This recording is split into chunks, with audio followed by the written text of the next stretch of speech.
filling every corner of the house. I turn on every light, close every curtain, double-check every lock. I move from room to room, heart pounding, certain I'll find something waiting for me in the dark.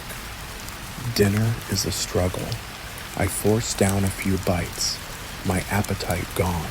The television murmurs in the background, but I can't focus on the screen. Every sound makes me jump. A creak, a sigh, the distant howl of a dog. I remind myself that I'm safe, that nothing can get in. But the fear is relentless, a drumbeat in my chest.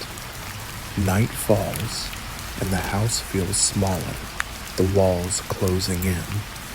I sit in the living room, lights blazing, every muscle tense. I listen for the tapping,